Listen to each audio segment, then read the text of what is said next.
Hello everyone, मेरा नाम विष्णुदत्त है। आज की इस वीडियो में आप सभी का वेलकम करता हूं। इस टाइम पे करंटली जो सबसे हॉट टॉपिक, क्योंकि यूपीएससी प्रीलिमिनरी एग्जाम बहुत नजदीक आता जा रहा है और एक क्वेश्चन बार बार मेल्स के थ्रू या यूट्यूब वीडियोस पे कमेंट करके या बहुत सारे एस्पिरेंट्स जो मुझे पर्सनली जानते हैं या कहीं से भी हमारे संस्थान एडुटैप के साथ जुड़े हुए हैं, उनका बार बार एक ही क्वेश्चन आ रहा है कि सर, अगर मैं आज से यूपीएससी सीसेट की प्रिपरेशन को स्टार्ट करूं तो क्या ये पॉसिबल है।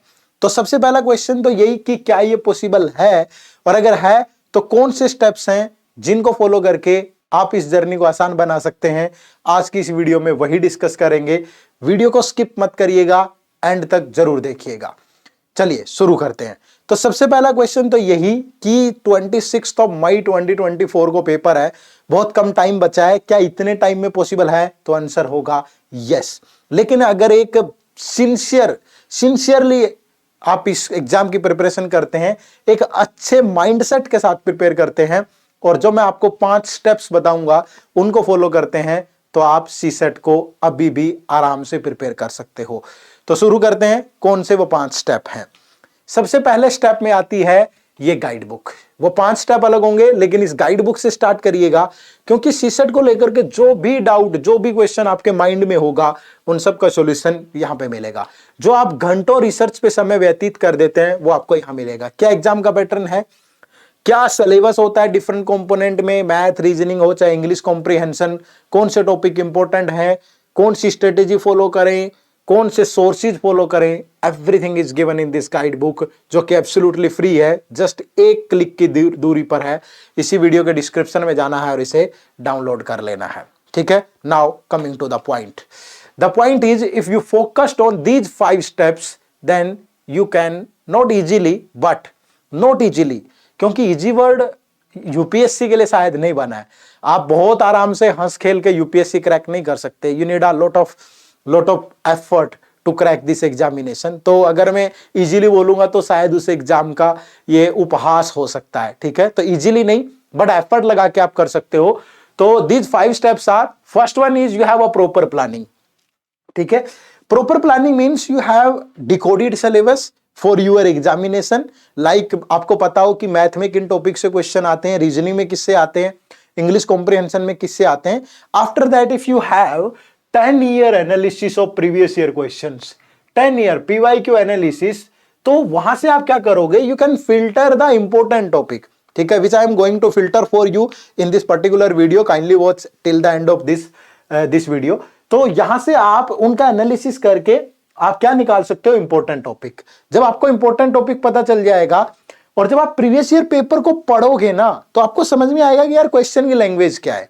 ठीक है, कैसे किस स्टैंडर्ड के सवाल आते हैं, तो आपकी अप्रोच क्या होनी चाहिए उनको पढ़ते हुए, ये आपको पता चलेगा। हालांकि मैं इस वीडियो में बताऊंगा आपको, मैं ये भी बताऊंगा कि कौन से सोर्सेज फॉलो करने हैं और कितना टाइम आपको इस एग्जाम को देना पड़ेगा कि आप कम से कम जो 33% का एक बैरियर है उसको ब्रेक कर पाए, 66 नंबर आप ले पाए।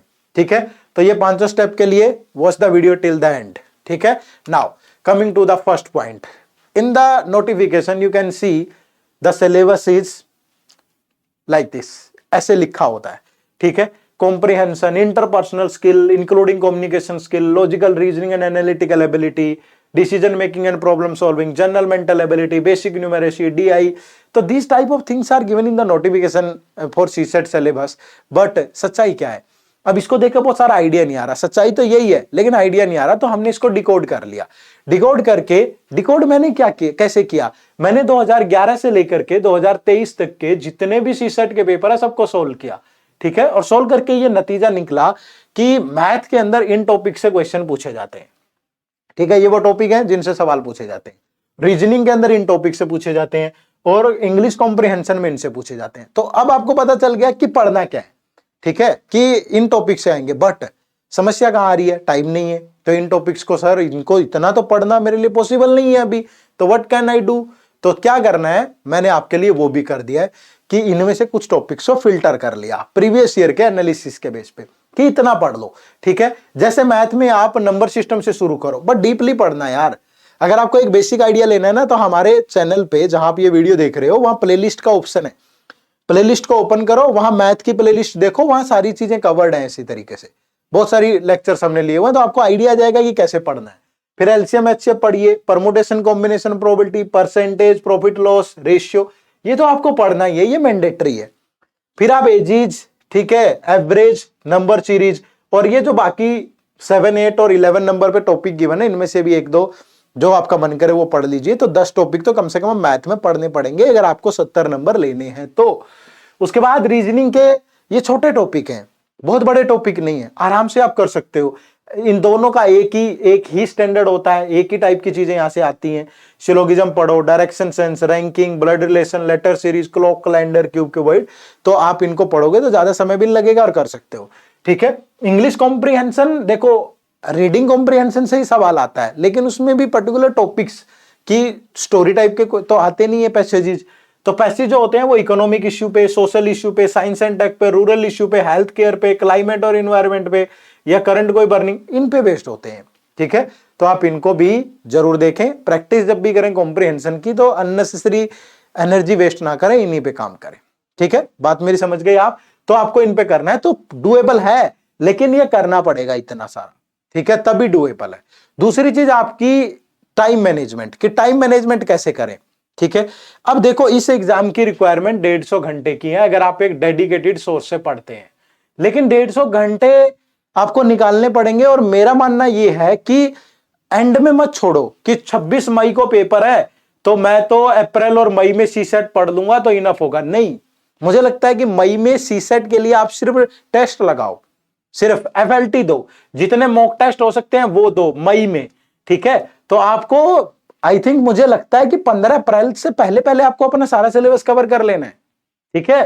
15 अप्रैल के बाद सीसेट के लिए पढ़ना नहीं है, सिर्फ मॉक टेस्ट देने हैं। उसके बाद रिवीजन करना है आपको जीएस का, ठीक है। भूल चुके होंगे सारे आर्टिकल्स, इकोनॉमिक्स के फ्लो चार्ट, ये वो सारा रिवैम्प करना पड़ेगा आपको, तभी आप, क्योंकि वो मेरिट वहीं से बनेगी।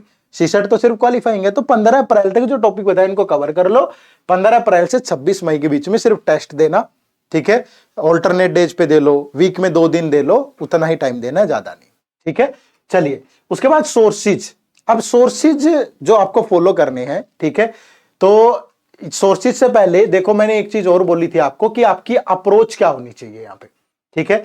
मैंने आपको बता दिया, सिलेबस बता दिया, यहाँ इंपॉर्टेंट टॉपिक बता दिया, टाइम मैनेजमेंट भी बता दिया, सोर्सेज भी बता दूंगा मैं आपको, लेकिन अप्रोच आपकी कंसेप्चुअल होनी चाहिए, ठीक है। अब ये कंसेप्चुअल अप्रोच क्या होती है, ठीक है। कंसेप्चुअल अप्रोच होती है कि कोई कंसेप्ट पढ़ लिया तो वो घुमा फिरा के जैसा मर्जी सवाल पूछे, पर वो छूटना नहीं चाहिए हमसे, समझ रहे हो ना। घुमा फिरा के जितना मर्जी पूछे, छूटना नहीं चाहिए। कंसेप्ट की ये ताकत होती है।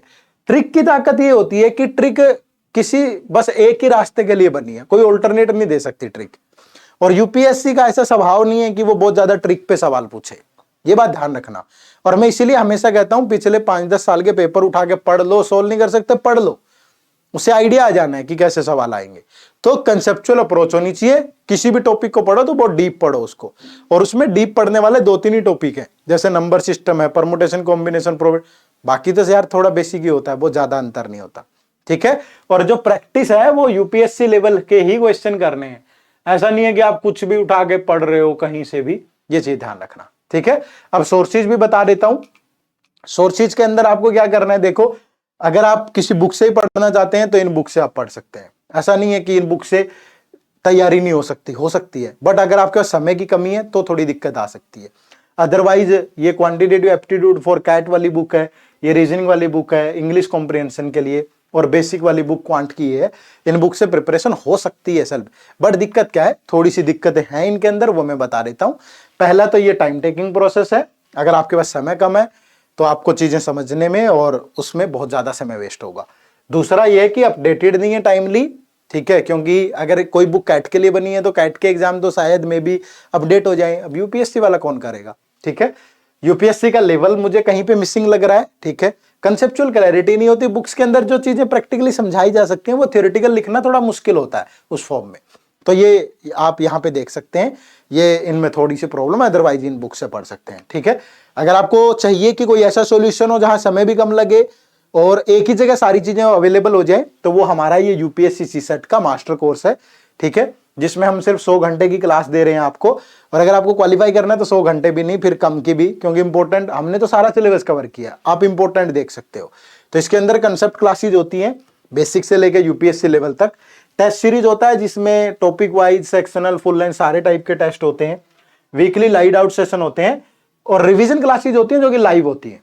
ठीक है, तो ये सारी चीजें आपको इस कोर्स में मिलेगी, और ये इस बैच की फैकल्टी हैं जिनसे आप रूबरू हो सकते हैं इनसे।